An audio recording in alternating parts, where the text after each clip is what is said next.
Há uma experiência que ocorreu na Primeira Guerra Mundial que tem um significado vital para os cristãos que vivem à beira da eternidade, e especialmente para os adventistas do sétimo dia. Compreender as lições dessa experiência pode significar vida eterna ou perdição eterna. Deixe-me contar a história. Na Primeira Guerra Mundial, em 7 de maio de 1915, a Alemanha travava guerra no Atlântico. Guerra contra Londres, Inglaterra, França, Irlanda e por toda a Grã-Bretanha. Os britânicos haviam bloqueado a Alemanha e a embaixada alemã avisou que, na época, atacariam barcos de passageiros que estivessem cruzando o Atlântico. Um desses barcos se chamava Lusitânia e havia um talentoso diretor de arte chamado George Duveen, Lloyd George Joseph Duveen. Ele era o principal responsável por uma firma de arte renomada e muito valiosa na cidade de Nova York. E em 1915, ele planejou enviar um de seus principais especialistas em cerâmica ao continente para examinar algumas peças de cerâmica muito antigas. Quando ele soube que havia a possibilidade de o Lusitânia ser torpedeado, disse a esse jovem especialista: "Sabe, não posso te mandar. Não quero arriscar sua vida te enviando. Vamos cancelar isso." E o jovem especialista em cerâmica respondeu: "Não se preocupe com isso, porque vou te dizer uma coisa. Quando li os relatos de que o Lusitânia poderia ser torpedeado, percebi que talvez tivesse que passar um tempo no Atlântico. Então o que fiz foi, todos os dias, deitar em uma banheira de água fria. No começo eu só consegui aguentar essa água gelada por alguns minutos, mas depois foi 1 hora, depois 2 horas. E senhor, sabe de uma coisa? Eu sou um nadador forte. Estou me fortalecendo para que, se o navio for torpedeado, eu consiga nadar. E sabe de uma coisa? Hoje de manhã passei 2 horas na água gelada, apenas deitado nessa água com gelo." Agora, é claro, Lord Duveen riu. Ele achou isso absurdo. Mas o mais impressionante foi que o jovem embarcou.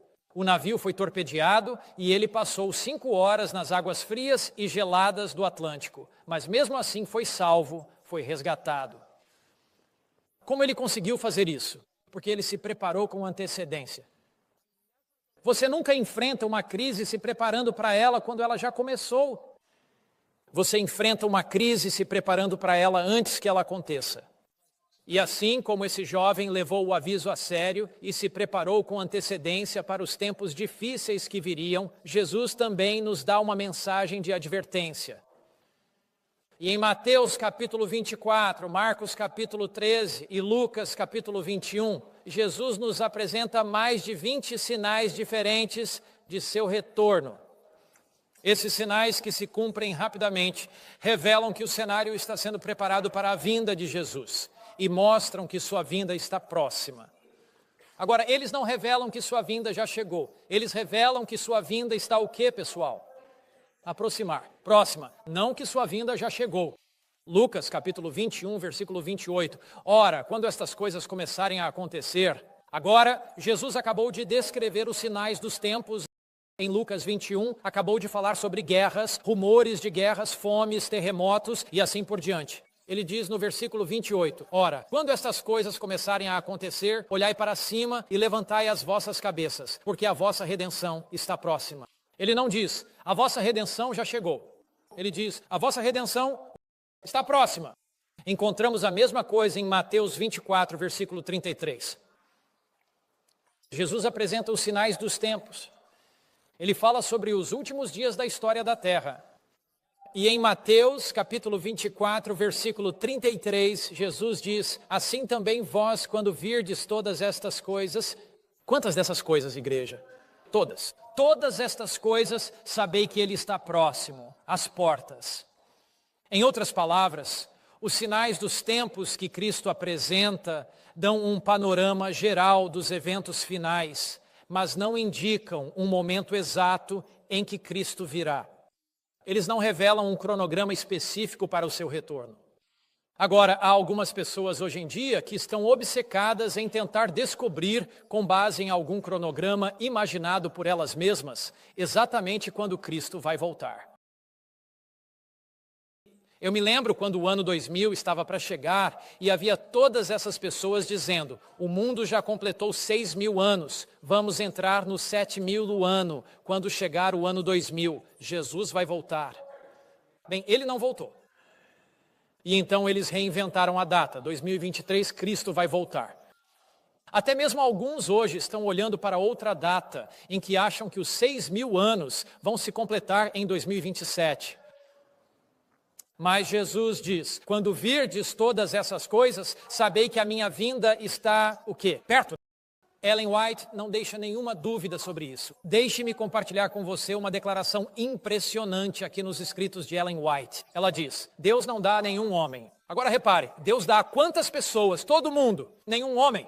Nenhum homem significa nenhuma mulher. Uma mensagem de que serão 10 anos ou 20 anos antes que a história desta terra se encerre. Alguns em 2027 estavam dizendo: ele vai voltar alguns estavam dizendo, em 2017, ele vai voltar em 2027. Deus não dá a nenhum homem uma mensagem de que serão 10 anos ou 20 anos antes que a história desta terra se encerre. Se fossem 40 ou 100 anos, o Senhor não teria autorizado ninguém a proclamar isso.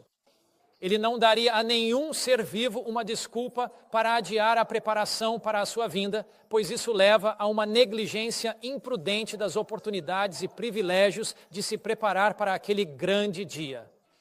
Toda alma que afirma ser um servo de Deus é chamada a fazer o seu serviço como se cada dia pudesse ser o seu último. Agora, vamos pausar aqui por um momento. Qualquer data que alguém escolha em um gráfico profético, o que isso causa? Isso leva a uma negligência imprudente das oportunidades, porque hoje é o dia da salvação. Se eu penso que Cristo vai voltar em 2027, o que isso faz comigo?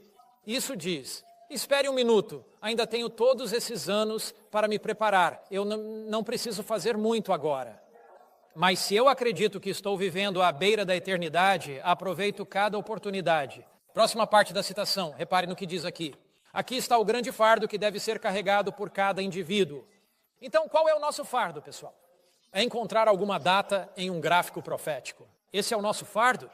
Aqui está o nosso fardo. Aqui está o grande fardo que deve ser levado por cada indivíduo. Estão meus pecados perdoados? Cristo, o portador do fardo, tirou minha culpa? Tenho um coração limpo? A justiça de Cristo pela fé? Ai de qualquer alma que não esteja buscando refúgio em Cristo e conformando o caráter para ser semelhante ao caráter de Cristo.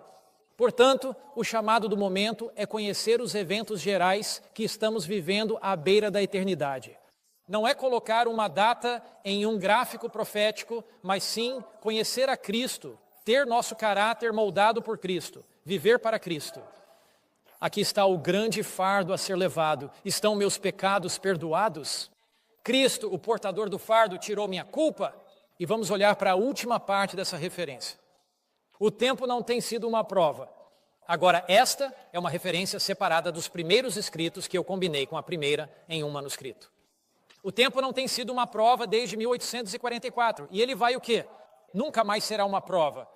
Portanto, se você ouvir algum vídeo de alguém que pensa saber quando Cristo, o ano em que Cristo vai voltar, você já sabe imediatamente que isso não é verdade, porque o tempo nunca mais será uma prova. O Senhor me mostrou que a mensagem do terceiro anjo deve ser proclamada, mas não deve estar atrelada ao tempo. Vi que alguns estavam ficando falsamente excitados por causa da pregação sobre o tempo, mas a mensagem do terceiro anjo é mais forte do que qualquer mensagem baseada em tempo poderia ser. Portanto, a mensagem de Deus para os últimos dias nos leva a perceber que estamos vivendo à beira da eternidade. Ela nos conduz a nos preparar para a vinda de Jesus. A pregação baseada em tempo leva a um descuido imprudente das nossas oportunidades. Isso direciona a mente para o lugar errado. Na verdade, nos leva a uma excitação falsa. Agora, Jesus, no final de Mateus 24, nos apresenta duas parábolas incríveis que nos ajudam a saber como estar preparados para a sua vinda, porque esse é o verdadeiro ponto. Então, Mateus capítulo 24, vamos olhar ali a partir do versículo 42 em diante. Quando Jesus chega ao final dessa incrível discussão sobre os sinais dos tempos. Então, todo o capítulo 24 de Mateus trata do tempo. é tudo sobre o que vai acontecer pouco antes de ele voltar. Mas, surpreendentemente, Jesus não termina a parábola com ênfase nesses sinais. Ele termina a parábola com ênfase na preparação pessoal para a vinda de Cristo. Então, olhe para Mateus 24. Vamos começar por lá e ver o versículo 42. Vigiai, pois. Então Jesus diz: aqui estão os sinais da minha vinda. Vigiai, pois, porque não sabeis a que hora virá o vosso Senhor. Então, depois de dar todos esses sinais, a ênfase dele está no fato de que vamos saber. A ênfase dele está no fato de que nós o quê? Não vamos saber. Vigiai, pois, porque não sabeis a que hora virá o vosso Senhor. Se o dono da casa soubesse a que hora viria o ladrão, vigiaria e não deixaria que a sua casa fosse arrombada. Agora aqui está a conclusão de Jesus. Aqui está o grande apelo de Jesus. Ele acaba de falar sobre o tempo e faz esse grande apelo no versículo 44. Portanto, estai vós também preparados, porque o Filho do Homem virá a hora em que não pensais. Então aqui Jesus é muito direto. A vinda de Cristo será em um momento que menos esperamos. Portanto, é imprescindível que estejamos em um estado constante de prontidão. Os eventos finais serão tão rápidos, tão repentinos, tão inesperados, que até mesmo os justos ficarão surpresos com a rapidez de sua chegada. O apelo de Cristo não é que saibamos o tempo. O apelo de Cristo é que estejamos preparados quando Ele vier. O apelo de Cristo não é que saibamos o tempo. O apelo dele é que conheçamos Jesus, aquele que tem todo o tempo em suas mãos. O apelo de Cristo não é que descubramos em um gráfico de tempo o momento exato de seu retorno. É que nossos corações estejam totalmente consagrados a Ele nestas últimas horas da história da Terra. Agora, isso nos leva a uma pergunta vital. E dessa pergunta depende o nosso destino eterno. Como então devemos viver à luz da breve volta de Cristo? Existe alguma orientação prática na Bíblia, em Mateus capítulo 24, sobre como devemos viver à luz da volta de Cristo? Felizmente, Jesus nos dá a resposta. Há 3 expressões em Mateus capítulo 24 que nos dão a pista. Vigiai, estai atentos e sede fiéis. Agora vamos analisar essas 3 expressões. Primeiro vamos a Mateus 24. Jesus nos dá 3 palavras de ação em Mateus 24. À luz dos sinais dos tempos, à luz dos acontecimentos que se cumprem rapidamente no mundo de hoje, o que Jesus nos diz? No capítulo 24 de Mateus, vamos olhar com atenção para os versículos 3 e 4. Agora, enquanto ele estava sentado no Monte das Oliveiras, os discípulos vieram até ele em particular, dizendo: dize-nos quando acontecerão essas coisas e qual será o sinal da tua vinda e do fim dos tempos. E Jesus respondeu e lhes disse: cuidem para que ninguém vos engane. Agora repare com muita atenção no que está sendo dito aqui. Qual é a instrução de Jesus para um povo que vive pouco antes da vinda de Cristo? Ele está preocupado com o engano, está preocupado com falsos ensinamentos e diz: cuidem para que ninguém vos engane. Embora não saibamos o momento exato da vinda de Cristo, isto nós sabemos. Satanás usará todo tipo de engano possível pouco antes da vinda de Cristo para enganar o maior número de pessoas possível. Agora, esses enganos não serão falsificações grosseiras nem erros óbvios. Mateus 24, 24, há uma expressão muito interessante. Mateus 24, versículo 24. Lembre-se de que Jesus diz: cuidem para que ninguém vos engane. Mateus 24, 24. Porque surgirão falsos cristos e falsos profetas e farão grandes sinais e prodígios, de modo que, se possível, enganariam até os escolhidos. Então Jesus diz: cuidem para que vocês não sejam enganados. Agora, quem são os escolhidos? Como você definiria os escolhidos? Quem são os escolhidos? Eles são o povo de Deus, certo? Eles são a igreja de Deus. Eles são as pessoas que estão esperando a vinda de Cristo. Então, estou particularmente interessado nessa expressão, os escolhidos. Eles são o povo de Deus, sua igreja nos últimos dias. E assim Jesus dá este aviso solene. As enganações de Satanás serão tão astutas, tão sofisticadas, tão próximas da verdade, que se fosse possível, até mesmo o próprio povo de Deus poderia ser enganado. Portanto, a grande necessidade para esta hora da história da Terra, a grande necessidade para este momento, a necessidade crítica para esta hora de crise é de homens e mulheres totalmente comprometidos com Cristo, cheios do seu Espírito Santo, firmados na verdade de sua palavra, focados no avanço de seu reino e compartilhando sua mensagem dos últimos dias com seus amigos e vizinhos. Se alguma vez houve um tempo para conhecer a palavra de Deus, para que você não seja enganado, é hoje. Você está firmado na verdade da palavra de Deus. A palavra de Deus é o seu estudo diário. Você tem um horário regular para se dedicar às Escrituras todos os dias.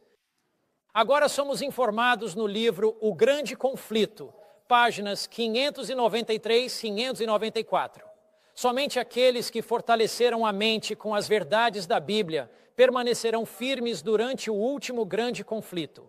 Apenas os que foram estudantes diligentes das Escrituras e que receberam o amor pela verdade serão protegidos do poderoso engano que cativa o mundo. Essa é realmente uma afirmação impressionante. Somente aqueles que fizeram o quê? Fortaleceram. O que significa fortificar? Sua mente está sendo fortalecida pela palavra de Deus? Sua mente está sendo moldada e formada pela palavra de Deus? Somos vitoriosos sobre as tentações de Satanás somente quando lemos a palavra de Deus? Nos aproximamos de Cristo apenas quando o contemplamos na palavra? O apóstolo Pedro coloca da seguinte maneira: ele diz que Deus nos deu grandíssimas e preciosas promessas para que possamos vencer o mundo e nos tornarmos participantes da natureza divina, tendo escapado da corrupção que há no mundo. Só existe uma maneira de escapar da corrupção que há no mundo, e é se a palavra de Deus estiver saturando sua mente. Só existe uma maneira de vencer a corrupção do mundo, porque é a palavra de Deus que nos sustenta, nos fortalece, nos apoia, nos satisfaz e nos protege. É a palavra de Deus que transforma o nosso caráter. Um dos meus amigos mais queridos é o pastor Robert Wong, já contei um pouco sobre ele para vocês antes. O pastor Wong está agora com 84 anos e estávamos saindo do auditório e do estádio quando o pastor Wong me viu. Ele disse: Pastor Mark, e ele é baixinho, cabelo branco, correu até mim, ficou me abraçando e abraçando, não queria soltar. E ali na esquina da rua, nós nos abraçamos. Ele é um homem incrível. O pastor Wong é da China e passou 12 anos em prisões ou campos de trabalho forçado.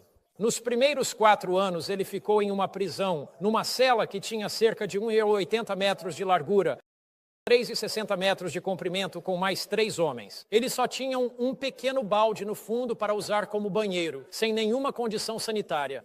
E uma lâmpada fraca pendurada no teto. Era horrível. Nos 4 anos seguintes, ele passou em confinamento solitário. Ele ficou em tipo um buraco no chão, uma masmorra escura e úmida. Os 4 anos seguintes foram em campos de trabalho forçado.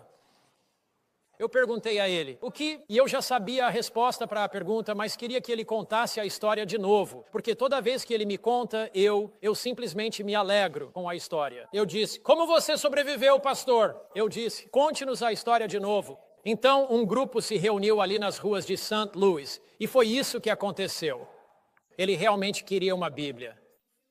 Ele sabia que precisava da palavra de Deus para fortalecer sua fé. Ele sabia que com os desafios que estava enfrentando, nunca conseguiria fortalecer sua fé sem a palavra de Deus. E então mas ele sabia que era ilegal ter uma Bíblia na prisão e só era permitido escrever 30 caracteres chineses por mês. Uma vez por mês, ele podia escrever 30 caracteres chineses, e não são palavras, mas caracteres para a sua família. E então, mas ele queria. Ele dizia: se ao menos eu tivesse uma Bíblia. Agora, quando você está na prisão lá, você não tem um nome. Eles tiram todos os seus nomes e te dão números. Então, cada prisioneiro tem um número: 568, 922. E então, um dia, ele estava no pátio da prisão, ouviu um dos guardas chamar um prisioneiro e o guarda disse: prisioneiro 121, venha aqui. E imediatamente em sua mente ele pensou: 121, 121. Esse é o número do hino no inário chinês. Dá-me a Bíblia. Dá-me a Bíblia, preciosa luz brilhando. E ele pensou, tive uma ideia. Ele tinha permissão para ter um bloco de notas, então escreveu para sua mãe. Querida mãe, eu adoraria ter um bloco de notas com 121 páginas. A mãe dele entendeu. A princípio, ela olhou para aquilo, estranho, um bloco de notas com 121 páginas. Você sabe? Isso é estranho. Por que ele quer um bloco de notas com 121 páginas? Então ela entendeu. 121, ele quer uma Bíblia. Como vou conseguir uma Bíblia para ele na prisão? Naquela época, as mulheres chinesas costumavam fazer sabão, barras de sabão para os prisioneiros porque eles não tinham higiene. Sabe, não havia condições sanitárias. Então a mãe dele teve uma ideia. Já sei o que vou fazer. Vou fazer uma barra de sabão comprida. Vou escavar o interior e colocar um Novo Testamento pequeno dentro. E foi exatamente isso que ela fez. Ela fez essa barra de sabão, colocou o Novo Testamento dentro da barra de sabão. E então, ao terminar, ela colocou tudo em um saquinho plástico, fez o sabão e disse para ele, escreveu um bilhetinho e disse... E então ela enviou para ele o bloco de notas para que as autoridades, claro, não soubessem o que estava acontecendo e disse, aqui está seu bloco de notas e aqui está sua barra de sabão especial que você realmente vai precisar para se limpar. Ele sabia exatamente do que ela estava falando, sabe? Você sabe, meu coração é purificado pela tua palavra, como diz Davi. Ele pegou o sabão, com a barra de sabão no silêncio e na escuridão de sua pequena cela, ele estava em confinamento solitário naquele momento. Ele cortou o sabão, pegou a Bíblia e foi isso que ele disse. Ele disse, diariamente a palavra de Deus me fortalecia, eu me alimentava da palavra. Ela se tornou minha companheira preciosa na prisão. Consegui lidar com as circunstâncias mais desafiadoras porque minha mente estava saturada com a palavra de Deus. Isso o sustentou, o manteve fiel e seguro durante seu encarceramento. Em breve, você e eu vamos enfrentar os maiores desafios da vida. E Jesus diz, prestai atenção. Jesus diz, fiquem alertas. Jesus diz, encham sua mente com as promessas da minha palavra. Diariamente permita que Deus molde sua mente, forme seu caráter, transforme sua vida através da palavra de Deus inspirada pelo Espírito. A Bíblia é nossa salvaguarda contra o engano. Ela é nossa fortaleza contra a tentação. É nossa segurança nas provações, na quietude. Deus anseia falar com você. Nos desafios da vida, Deus deseja falar. Nas dificuldades da vida, Deus deseja falar. Em nossos problemas, em nossas perplexidades, em nossa confusão, em nossa fraqueza, em nossos sucessos retumbantes, em nossos fracassos completos, Deus deseja falar. Você permitirá que Deus fale com você através de sua palavra todos os dias? Você se ajoelhará e dirá, Jesus, fala comigo através do teu livro. Fortalece-me para os desafios de hoje através do teu livro, mas também fortalece-me para as provações de amanhã. Fala, Senhor, dá-me sabedoria para conhecer a tua vontade, dá-me força para cumprir a tua vontade, dá-me coragem para realizar a tua vontade. Se não formos fiéis em nossa vida devocional, se nossas vidas não forem transformadas pela palavra de Deus, nossa experiência religiosa será rasa, superficial e vazia. Em vez de ficarmos encantados com especulações pessoais de algum pregador sobre os eventos finais, é hora de prestar atenção. É hora de saturar nossas mentes com a palavra de Deus à luz de sua breve volta. Agora Jesus dá 3 advertências. A primeira é, cuidem para que vocês não sejam enganados. Encham sua mente com a própria palavra viva de Deus. Porque as tentações astutas e sofisticadas de Satanás vão até mesmo arrastar alguns dentro da igreja que não estão cheios da palavra de Deus e não foram transformados por ela. Mas ele nos dá a segunda advertência em Lucas capítulo 21. Vamos para Lucas 21. Ele dá 3 advertências para um povo que está à beira da eternidade. Ele dá 3 advertências para aqueles que desejam uma experiência espiritual profunda e duradoura antes da vinda de Jesus, que permanecerão firmes nas crises que enfrentam hoje e nos desafios que enfrentarão amanhã. Lucas capítulo 21, estamos olhando para os versículos 34 a 36. Aqui você tem novamente aquele acautelai-vos, mas há algo acrescentado a isso. Lucas 21, 34, 36. Mas acautelai-vos para que nunca vos suceda que o vosso coração fique sobrecarregado com as consequências da orgia, da embriaguez e das preocupações da vida, e aquele dia vos apanhe de surpresa. Portanto, para as pessoas que estão sobrecarregadas com orgias, embriaguez e as preocupações desta vida, nós vamos voltar e definir isso. O dia virá de surpresa, pois ele virá como um laço sobre todos os que habitam na face de toda a terra. Vigiai, pois, e orai sempre, para que sejais considerados dignos de escapar de todas estas coisas que hão de acontecer e de estar em pé diante do Filho do Homem. Então, na definição bíblica, o que significa essa orgia? É um estado mental em que o prazer se torna o maior desejo da minha vida. Portanto, no sentido bíblico, orgia é um estado de espírito em que o prazer se torna a minha prioridade na vida. O que é essa embriaguez? A embriaguez pode se referir ao álcool, mas é muito mais do que isso. É a intoxicação com as coisas deste mundo em vez das coisas da eternidade. É um fascínio por este mundo. E quanto às preocupações desta vida, as preocupações desta vida podem ser qualquer coisa que te sobrecarregue, qualquer coisa que te estresse, qualquer coisa que te dê tanta ansiedade, que isso se torne a absorção da sua atenção, em vez de se preparar para a vinda de Jesus. Agora, eu gostei dessa passagem e dei uma olhada nela. Ela diz no versículo 35, então diz para não ter seu estado de espírito, se um dos seus maiores objetivos na vida for o prazer. Não se deixe intoxicar pelas produções de Hollywood deste mundo. Não se deixe intoxicar pela moda, pelo vestuário deste mundo, pela dieta deste mundo. Não se deixe sobrecarregar com as preocupações desta vida, que te trazem tanta ansiedade, a ponto de você ficar tão absorvido nessas coisas que o dia de Cristo venha sobre você de forma inesperada. Ele virá como uma armadilha para aqueles que habitam sobre a face de toda a terra. Agora veja, qual é outra palavra para armadilha? Uma cilada. A imagem aqui é que o diabo está armando uma cilada para que o povo de Deus caia nela sem perceber. Agora, às vezes, quando um caçador está armando uma armadilha, vamos supor que você queira pegar um rato. Vamos supor isso. Você colocaria só uma armadilha em algum lugar? Você armaria o quê? Várias armadilhas. Então, se o rato está aqui tentando pegar o queijo e vê a armadilha, ele vai para outro lugar. E o que acontece? A armadilha se fecha sobre ele, certo? Você arma várias armadilhas, porque agora você, muitas vezes, quando um caçador está na mata armando armadilhas, suponha que ele esteja na mata armando armadilhas para um animal, ele coloca as armadilhas à vista?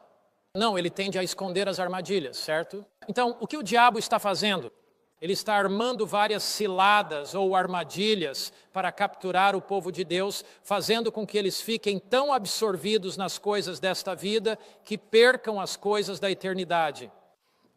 Ele está armando suas armadilhas para que as pessoas fiquem intoxicadas com os prazeres desta vida. Veja, para ser eficaz, uma armadilha não pode estar à vista. O diabo está armando suas ciladas, suas armadilhas para o povo de Deus. Agora, algumas pessoas vão cair na armadilha das dívidas. Elas se esforçam para progredir, se pressionam, estão exaustas de tanto trabalho e cansadas demais para passar tempo com Jesus e sua palavra. Isso é uma armadilha. Outras pessoas vão ser pegas pela armadilha do entretenimento do mundo. Elas vão ficar tão encantadas com os prazeres de Hollywood que mal podem esperar para ver qual será o próximo programa de TV. Isso é uma armadilha. O diabo está prendendo elas. Satanás sutilmente armou suas armadilhas e pessoas estão sendo pegas. Algumas são pegas pela música do mundo. Algumas pessoas são pegas pela armadilha da alimentação do mundo. Algumas pessoas são pegas pela armadilha dos padrões do mundo. Mas graças a Deus podemos viver neste mundo sem cair nas armadilhas do diabo. O que você acha? Podemos andar ao redor de todas essas armadilhas e não sermos pegos. João 17:17. Estamos no mundo, mas não somos o que, pessoal? Do mundo. Precisamos ser enredados pelo diabo? Não. O que vai nos impedir disso? Vigiando, estando alertas, percebendo se nós mesmos estamos começando a nos afastar do nosso tempo de oração, a nos afastar do nosso tempo com a Bíblia, a nos afastar do nosso tempo com a literatura sagrada.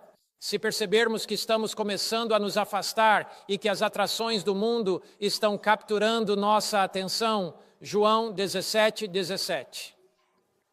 Vamos olhar para duas passagens aqui, dos versículos 15 a 17. João 17:15 e 17, Jesus diz: não peço que os tires do mundo, mas que os guardes do maligno. Então Jesus não diz: estou orando para que vocês se mudem agora para algum lugar bem longe nas montanhas.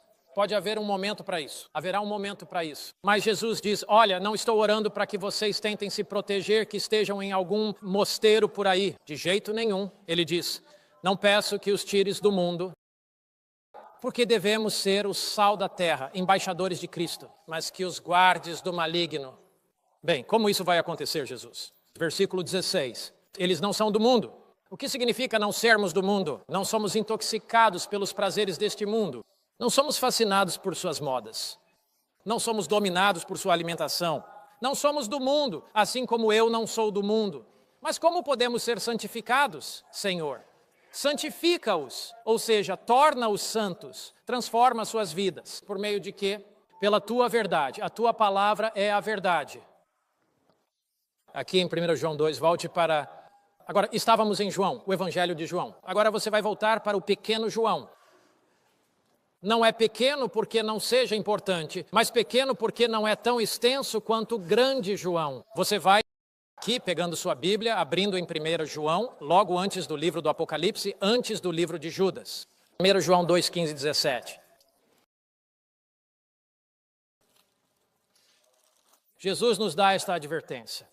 Ele está falando sobre os sinais dos tempos em Mateus 24. Ele diz: vigiem. Ele diz: fiquem alertas. Ele diz: não deixem que sua mente seja dominada pela farra, por isso, pelos prazeres deste mundo. E em 1 João 2, estamos olhando ali do versículo 15 ao 17. Ele diz: não amem o mundo. Agora estamos no mundo, mas não o amamos. Não é este lugar que amamos. Não amem o mundo. 1 João 2,15. Nem o que nele há. Se alguém ama o mundo, o amor do Pai não está nele. Pois tudo o que há no mundo, a cobiça da carne, a cobiça dos olhos e a ostentação dos bens, não provém do Pai, mas do mundo. O mundo e a sua cobiça passam, mas aquele que faz a vontade do Pai permanece para sempre. Este mundo vai passar. Agora, o povo de Deus sempre enfrentou o perigo de perder a perspectiva.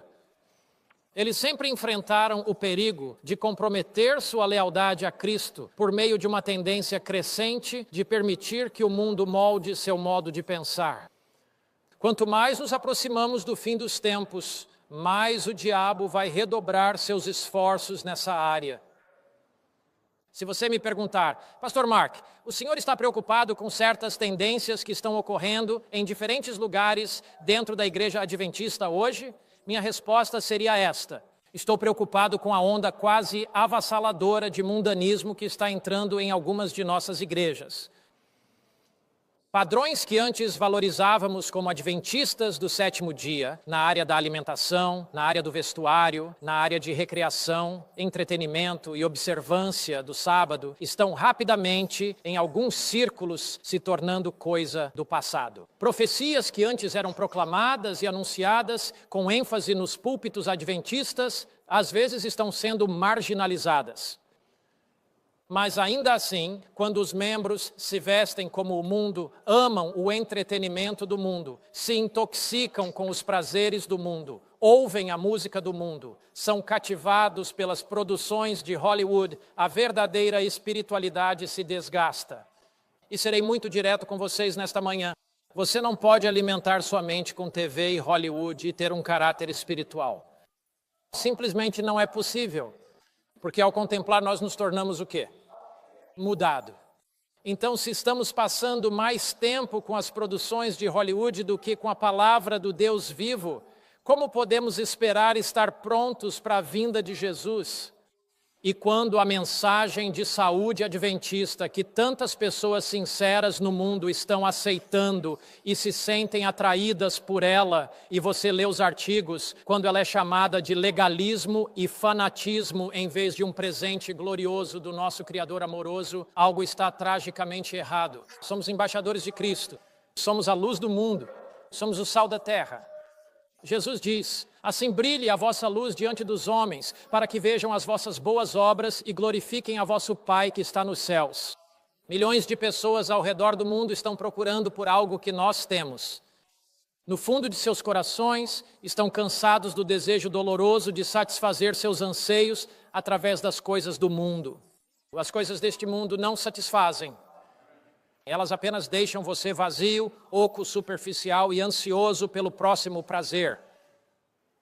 Há milhões de pessoas procurando por um cristianismo genuíno e autêntico e nunca as alcançaremos comprometendo nossos padrões. Nunca as alcançaremos tentando descer ao nível delas. Este é o momento de levantar o padrão de Jesus Cristo. Este é o momento de estar tão cheio de Jesus, tão cheio do seu Espírito, tão transformado por seu amor, tão encantado por sua graça. Este é o momento de ter nossas mentes tão saturadas com a palavra de Deus. Este não é o momento de flertar com as seduções do diabo e se conformar aos padrões do mundo. Jesus tem um modo de vida que é muito, muito melhor do que o que o mundo pode oferecer. O que vocês dizem, igreja? Este é o momento de manter o padrão elevado para que o mundo veja. Cristo vivendo em nossas vidas, habitando em nossos corações, faz uma diferença dramática em como vivemos. O chamado deste momento é o chamado para vigiar e orar. É o chamado para perceber que estamos vivendo exatamente antes da vinda de Cristo. Então Jesus diz: prestai atenção, saturem suas mentes com a palavra de Deus. Jesus diz: vigiem, não permitam que o mundo os molde à sua maneira. Jesus diz: cuidado com as armadilhas do diabo. Ele vai tentar pegar vocês antes que percebam o que está acontecendo. Mas há uma última coisa que Jesus diz e que é muito fascinante. Ela se encontra em Mateus capítulo 24. Mateus 24, pegamos nossas Bíblias e voltamos para Mateus 24. Jesus diz 3 coisas em Mateus 24. Ele diz: prestai atenção. Ele diz: vigiem. E então ele diz: façam. Mateus capítulo 24. E estamos olhando ali para o versículo 46. Vamos começar no versículo 45. Mateus capítulo 24, versículo 45. Prestai atenção, vigiai. Agora o último é façam. Versículo 45, Mateus 24. Quem é, pois, o servo fiel e prudente, a quem o Senhor constituiu sobre a sua casa para dar o sustento a seu tempo? Então aqui Jesus está contando uma parábola. Aqui está o servo sábio. Aqui está aquele que está vigiando, orando e está preparado. Aqui está aquele cuja mente está saturada com a palavra de Deus. Mas repare nisto, ele dá uma bênção especial. Bem-aventurado aquele servo a quem o seu Senhor, quando vier, achar fazendo assim. Agora repare, o Senhor, quando vier, o encontrará fazendo. Agora há alguns no versículo 48 que dizem: meu Senhor está demorando a voltar. Ele começa a espancar seus companheiros servos. Em outras palavras, vive como o mundo. Versículo 50. O Senhor daquele servo virá num dia em que ele não o espera e numa hora que ele não sabe. Então, qual é o ponto de Jesus aqui? O ponto de Jesus é este: um servo fiel e verdadeiro estará fazendo a obra do seu Senhor e o Senhor o encontrará fazendo isso quando vier. A fidelidade bíblica sempre nos leva à ação. A igreja do Novo Testamento era apaixonada pelo testemunho. Eles eram fiéis à missão de Cristo. Eles compartilhavam Cristo e esse era o resultado natural do seu crescimento. A igreja do Novo Testamento era uma igreja de ação. Deus chamou o seu povo do tempo do fim para estar atento, para encher suas mentes com a sua palavra. Deus chamou o seu povo do tempo do fim para levantar bem alto o seu estandarte, para deixar de lado as coisas deste mundo e não permitir que o mundo os molde à sua maneira. Mas Deus não chamou o seu povo do tempo do fim para ficar de braços cruzados sem fazer nada. Deus não chamou o seu povo do tempo do fim simplesmente para vir à igreja todo sábado e depois passar a semana e voltar à igreja no próximo sábado. Fiel é o homem, fiel é a mulher que for encontrado em ação. Deus tem uma missão para você. Deus tem uma mensagem para você compartilhar. Nós somos a luz do mundo. Você é um embaixador de Cristo. Talvez você trabalhe em um asilo, mas você é um embaixador de Cristo para compartilhar seu amor e graça. Talvez você seja um especialista em informática, mas você é um embaixador de Cristo para compartilhar seu amor e graça. Talvez você seja um médico, você é um embaixador de Cristo. Talvez você seja um mecânico, ou um carpinteiro, um fazendeiro.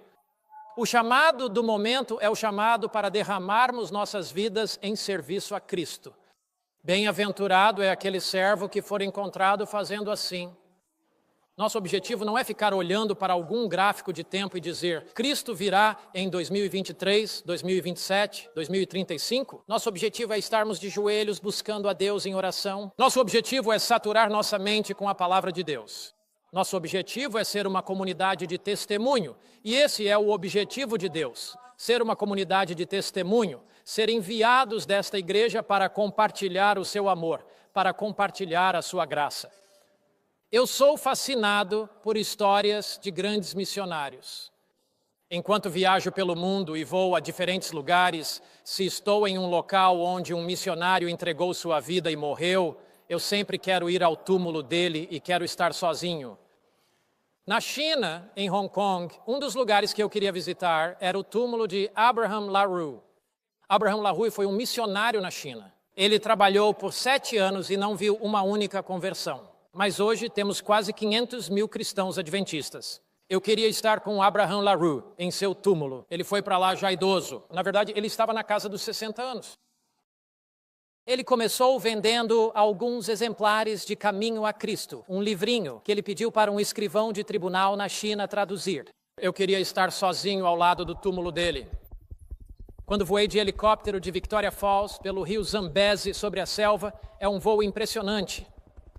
Você voa de helicóptero por essas selvas e há grandes savanas na África. Você vê as girafas de cima e as cabeças delas ficam acima das árvores, comendo as folhas. É impressionante. Eu vi um grupo de leões, 5 leões, sobrevoamos de helicóptero à noite. Bem quando o sol estava se pondo na volta, vimos uma manada de elefantes, provavelmente uns 30, 40 elefantes indo para seus poços d'água. Simplesmente uma experiência incrível. Cheguei ao Seleucid College e depois que preguei para os alunos, eles perguntaram, para onde você quer ir? Eu disse, quero ir ao cemitério. Pastor Mark, você quer ir ao cemitério? Sim. Por quê? Quero ver o túmulo de W.H. Anderson. Quero ver os túmulos de alguns desses grandes missionários que vieram para cá, deram suas vidas, morreram de malária. Então, eu adoro ler histórias de missões. Encha a mente dos seus filhos com histórias de missões.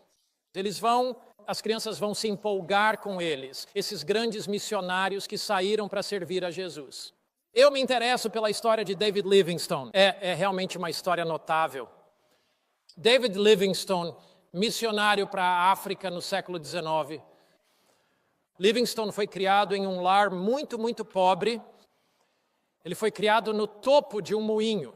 Eles tinham um pequeno apartamento, um apartamento de 2 cômodos no topo de um moinho lá na Escócia. Os pais eram extremamente pobres e ele teve que trabalhar no moinho quando criança, mas adorava ler.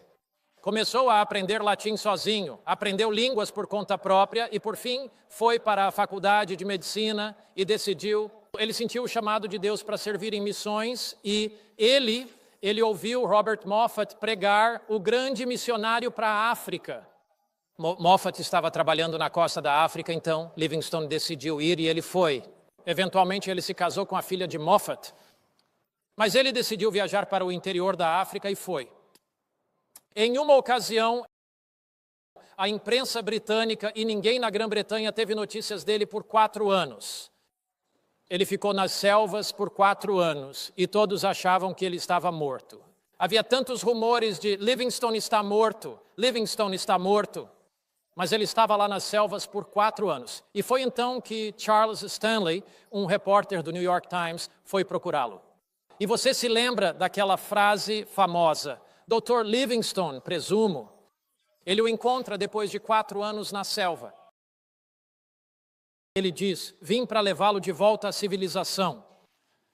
E Livingstone olha para ele e diz, Sr. Stanley, se eu quisesse voltar para a Inglaterra, já teria voltado há muito tempo. Estou com os africanos. É aqui que pertenço e vou ficar aqui até que Deus me mova. Quando ele finalmente voltou para a Inglaterra para fazer uma turnê e compartilhar suas experiências, várias pessoas disseram: que sacrifício você fez? Sua esposa, Mary Moffat, morreu jovem. Alguns dos seus filhos morreram. Você ficou décadas sozinho nas selvas. Que sacrifício! E eu quero ler para vocês o que Livingstone disse. Ele disse: as pessoas falam do sacrifício que fiz ao passar tanto tempo da minha vida na África. Pode isso ser chamado de sacrifício quando é simplesmente reconhecer uma grande dívida que temos com Deus e que nunca poderemos pagar? É sacrifício aquilo que traz sua própria recompensa em atividade saudável, a consciência de fazer o bem, paz de espírito e uma esperança brilhante de um destino glorioso? Definitivamente não é um sacrifício, na verdade é um privilégio. Ansiedade, doença, sofrimento, perigo, abrir mão das comodidades comuns desta vida, tudo isso pode nos fazer hesitar e causar vacilação do espírito e abatimento da alma, mas que isso seja apenas por um momento. Tudo isso não é nada comparado com a glória que há de ser revelada em nós e através de nós. Sobre isso não deveríamos falar quando nos lembramos do grande sacrifício que ele fez ao deixar o trono de seu pai nas alturas para se entregar por nós. Livingstone estava certo.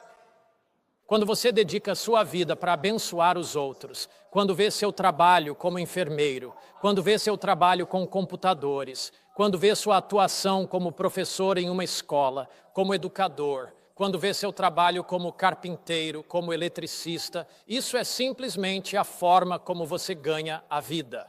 Mas o propósito da sua vida, o significado da sua vida, é dedicar-se para abençoar alguém, para tocar alguém, para compartilhar a graça de Deus com essa pessoa. Jesus diz para você e para mim nesta manhã: o retorno está próximo, fique atento, encha sua mente com a palavra de Deus. Meu retorno está próximo, não caia em uma das armadilhas do diabo, não deixe que este mundo te molde à sua maneira. Meu retorno está próximo, dedique sua vida ao que realmente importa. Procure todos os dias oportunidades para compartilhar Jesus com alguém, pois você é a luz do mundo, você é o sal da terra, você é um embaixador de Cristo. Vamos orar? Pai, agradecemos de todo o coração pela mensagem de Cristo para estarmos atentos, vigiarmos e agirmos. Pai, ajuda-nos a sermos fiéis a Ti agora e por toda a eternidade. Em nome de Cristo, amém.